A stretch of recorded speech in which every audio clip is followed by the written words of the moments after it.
और अब कुचामन से इस वक्त की बड़ी खबर आपको बता दें, जहां व्यापारी रमेश रुलानिया हत्याकांड मामले से जुड़ी ये बड़ी खबर आपको बता रहे हैं। सभी 7 आरोपियों को 7 दिन की पुलिस रिमांड दी गई है। पुलिस ने ACGM कोर्ट में इन्हें पेश किया था और जिसके बाद अब इन्हें पुलिस रिमांड पर लिया गया। ये बड़ी खबर आपको बता रहे हैं कुचामन से व्यापारी रमेश रुलानिया हत्याकांड मामले से जुड़ी इस वक्त की बड़ी अपडेट। सभी 7 आरोपियों को 7 दिन की पुलिस रिमांड पर लिया गया है। पुलिस ने ACGM कोर्ट में इन आरोपियों को पेश किया था। अभी भी मुख्य आरोपियों की तलाश जारी है, लेकिन जो 7 आरोपी जो इस हत्याकांड में कहीं ना कहीं मददगार थे मुख्य आरोपियों के, उनको पहले गिरफ्तार किया गया, फिर कोर्ट में उनकी पेशी हुई है और अब 7 दिन की पुलिस रिमांड पर लिया गया है। कुचामन से इस वक्त की बड़ी खबर आपको बता रहे हैं।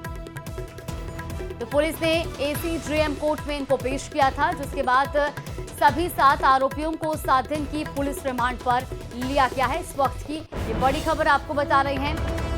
इसी खबर पर ज्यादा जानकारी के साथ संवाददाता प्रकाश तंवर हमारे साथ जुड़े। प्रकाश, अब 7 आरोपियों को 7 दिन के पुलिस रिमांड पर लिया गया और क्या कुछ कोर्ट की ओर से टिप्पणी की गई है इस पूरे मामले पर? जी, बताना चाहूंगा कि कुचामन जो व्यापारी रमेश रुलानिया की हत्याकांड हुआ था, इस मामले में आज सभी आरोपियों की सबसे पहले तो कुचामन शहर के अंदर परेड निकाली गई, जिसके बाद उन्हें परबत्सर कोर्ट में पेश किया गया, जहां ACGM कोर्ट में पेश करने के दौरान सभी 7 आरोपियों का जो रिमांड मांगा गया था, जिस पर कोर्ट ने सभी 7 आरोपियों का 7 दिन का रिमांड दे दिया है। जिसके बाद अब पुलिस इनमें आगे जो भी इस हत्याकांड में जो लोग शामिल है उनमें उनकी पूछताछ करेगी और उस मामले को खोलने का प्रयास करेगी। जी बिल्कुल प्रकाश, लेकिन अभी भी इस पूरे मामले में मुख्य आरोपी फरार चल रहे हैं।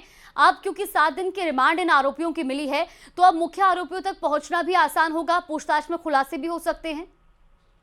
जी, बताना चाहूंगा कि जो 4 मुख्य आरोपी हैं वो अभी भी फरार हैं। वहीं सूत्रों के अनुसार जानकारी मिल रही है कि पुलिस अभी भी जो अन्य आरोपी है, जिन 4 जो मुख्य आरोपी है उनकी जो सहायता करने वाले आरोपी हैं, उनको कहीं ना कहीं पुलिस उनके बहुत नजदीक है और 1 या 2 दिन के अंदर ही एक और प्रेस कॉन्फ्रेंस जारी करके इनकी सूचना दी जा सकती है कि जो आरोपियों के जो 6 आरोपी है वो राजस्थान ही नहीं बल्कि राजस्थान के बाहर से भी इन लोगों की सहायता कर रहे हैं, जिनके पास अब पुलिस पहुंच चुकी है और जल्द ही उन आरोपियों को गिरफ्तार किया जाएगा। जी चलिए, बिल्कुल, बहुत शुक्रिया आपका जानकारी साझा करने के लिए।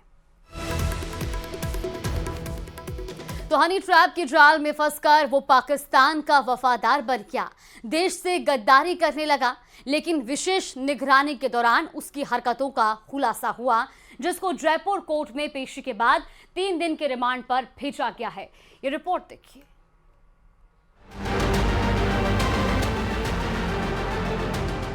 देश का गद्दार, पाक से प्यार, ISI से जुड़े तार, जासूस गिरफ्तार, पाकिस्तान भेजी जानकारी पड़ी भारी।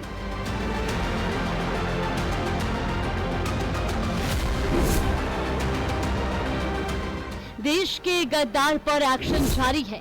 इसी क्रम में 10 अक्टूबर को एक और पाकिस्तानी जासूस पकड़ा गया, जो पाकिस्तानी खुफिया एजेंसी ISI के संपर्क में था। दरअसल ऑपरेशन सिंदूर के बाद सरहद पर राजस्थान इंटेलिजेंस ने निगरानी तेज कर दी है। अलवर स्थित शादी क्षेत्र की निगरानी के दौरान एक शख्स की गतिविधियां संदिग्ध पाई गई, जिसके बाद CID राजस्थान के इंटेलिजेंस ने उसे गिरफ्तार कर लिया। गिरफ्तार आरोपी का नाम मंगत सिंह है। वो अलवर के गोविंदगढ़ का रहने वाला है, जो पाकिस्तानी खुफिया एजेंसी ISI के लिए जासूसी करता था। और अलवर में ये बेस है, अंग्रेजों के समय का बेस है, उसके आसपास नजर आया है। तो वहां से जब इसको ट्रैक किया गया, परमिशन ली गई अपने CID इंटेलिजेंस के DG साहब अपने, उन्होंने ट्रैक किया, मॉनिटर किया इसको, और उसके बाद जो डायरेक्शन दिए, फिर इस केस के जो अनुसंधान अधिकारी है श्री छुट्टन लाल मीना जी साथी हैं, और उन्होंने CDR लिया। CDR में पता लगा कि ऑपरेशन सिंदूर के टाइम से पहले ही ये इंसान मंगत सिंह नाम का आदमी एक्टिवेट था और पाकिस्तानी हैंडलरों से बात कर रहा था, सूचनाएं भेज रहा था, वीडियो फुटेज भेज रहा था। कुछ वीडियो फुटेज लीक भी करी है इसने, डिलीट भी करी हैं और फोटोग्राफ्स भी उसमें शामिल हैं। जांच से पता चला कि मंगत सिंह पिछले 2 साल से पाकिस्तानी खुफिया एजेंसी के हैंडलरों के संपर्क में था। वो सोशल मीडिया के जरिए संपर्क बनाकर जानकारी साझा कर रहा था और लगातार अलवर सेना कैंट सहित सेना की प्रमुख जानकारियां भेज रहा था। जानकारी भेजने की एवज में पाकिस्तान से उसे कई बार मोटी रकम भी मिली है। इंटेलिजेंस की जांच पड़ताल में सामने आया कि एक नंबर हनी ट्रैप से जुड़ा हुआ है। उसे पाकिस्तानी हैंडलर ने ईशा शर्मा के संपर्क में था। कथित तौर पर ईशा शर्मा ने मंगत सिंह को हनी ट्रैप में फंसाया था। फिलहाल लगातार उससे पूछताछ की जा रही है और पूछताछ के दौरान कई बड़े खुलासे भी हो रहे हैं। Bureau report, news 18 Rajasthan.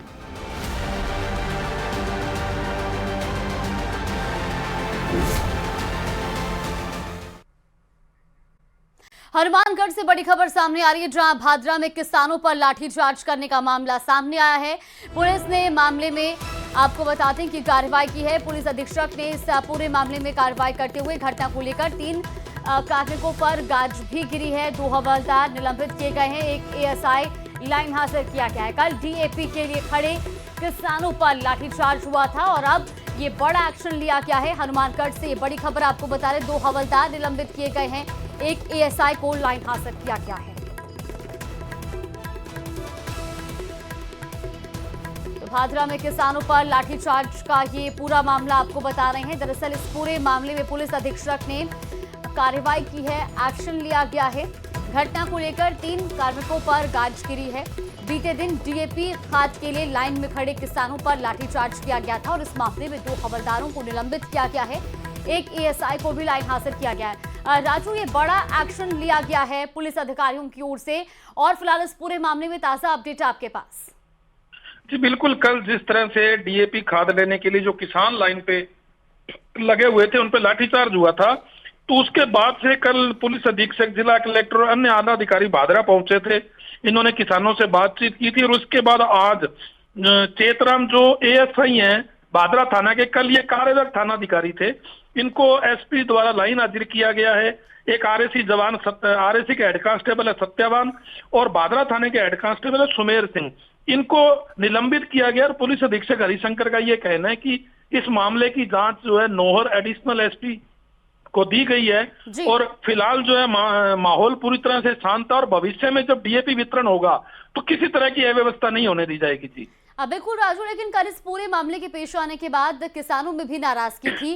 क्या अब किसान संतुष्ट हैं इस कार्रवाई के बाद? जी बिल्कुल, किसानों का तो कल ही किसानों ने ये कह दिया था कि सोमवार को हम भादरा एसडीएम कार्यालय पर प्रदर्शन करेंगे, घेराव करेंगे। हालांकि उनकी मांग यही थी कि जो दोषी अधिकारी हैं या जो दोषी पुलिसकर्मी हैं उन पर कार्रवाई की जाए, क्योंकि पुलिस अधीक्षक द्वारा कार्रवाई कर दी गई है। मगर इसके बावजूद अभी तक जो है किसानों ने सोमवार का अपना प्रदर्शन की जो घोषणा की है वापस नहीं लिया है। सोमवार को किसान प्रदर्शन करेंगे, भादरा एसडीएम कार्यालय का घेराव करेंगे। किसानों में इस घटना को लेकर अभी भी आक्रोश है। जी चलिए, बिल्कुल, बहुत शुक्रिया आपका जानकारी साझा करने के लिए। तो हनुमानगढ़ से बड़ी खबर आपको बता रही, जहां किसानों पर हुए लाठीचार्ज मामले में अब एक्शन लिया गया है। और इसी बीच बीकानेर से बड़ी खबर आपको बता दें, जहां डॉक्टर से रंगदारी मांगने का मामला सामने आया है। मुख्य आरोपी विष्णु साध राउंड अप किए गए हैं। 10,000 का इनामी है आरोपी। मामले में 3 आरोपियों की गिरफ्तारी हो चुकी है। विष्णु साध से पूछताछ भी की जा रही है इस पूरे मामले को लेकर। तो डॉक्टर से रंगदारी मांगने का ये पूरा मामला है, जिसमें मुख्य आरोपी विष्णु साध को राउंड अप किया गया है और इस पर 10,000 का इनाम भी घोषित था। अब पुलिस विष्णु साध से पूछताछ कर रही है।